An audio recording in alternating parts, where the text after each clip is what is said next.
Barcelona World començarà les obres abans de l'estiu si el Parlament aprova la reducció de la taxa per als futurs casinos del 55% al 10%. El president del projecte, Xavier Atzarà, assegura en declaracions en exclusiva a TV3 que, si no és així, es podria construir un altre megacomplex turístic i del joc a qualsevol altre lloc d'Espanya.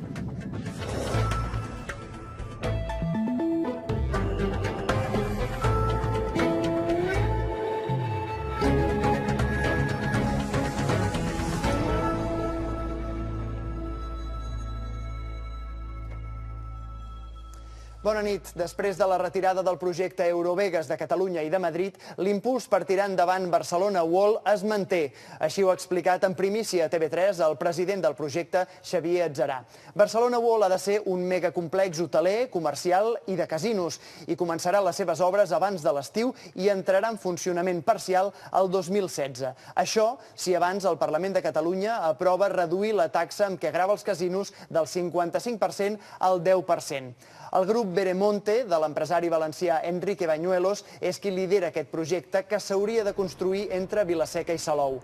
Compten amb el suport de les autoritats locals del Camp de Tarragona, però hi ha l'oposició també d'alguns grups locals contraris a aquest tipus de desenvolupament i també de defensa del medi ambient.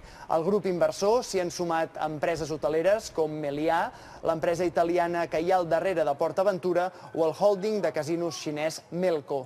Segons els promotors, ja han rebut 4.000 currículums per cobrir els 30.000 llocs de treball que es crearan. Així ho ha explicat en una entrevista Xavier Atzarà, president de Barcelona World.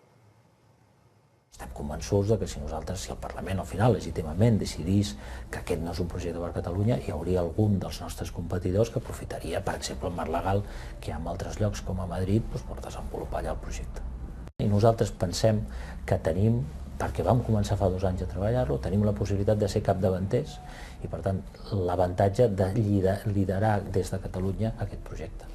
Els casinos són companyies, empreses que paguen els seus impostos com qualsevol altre, és a dir, paguen tots i cadascun dels impostos de qualsevol altre. Però, a més, tenen una taxa addicional. Aquesta taxa addicional a qualsevol empresa és la que s'està parlant. El que es tracta és que aquesta taxa addicional no sigui dissuasòria, sigui una taxa competitiva a nivell internacional.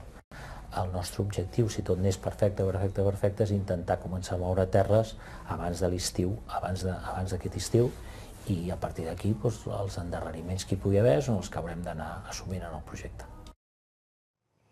Xavier Atzarà ha de comparèixer demà al Parlament de Catalunya per donar explicacions dels detalls de l'operació Barcelona World a la comissió on la setmana passada es van sentir les veus en contra del projecte i on vam sentir també els alcaldes. De moment ja han pogut sentir un avançament en aquest Telenotícies i aquesta entrevista completa la podrem veure aquesta nit al programa 23-24.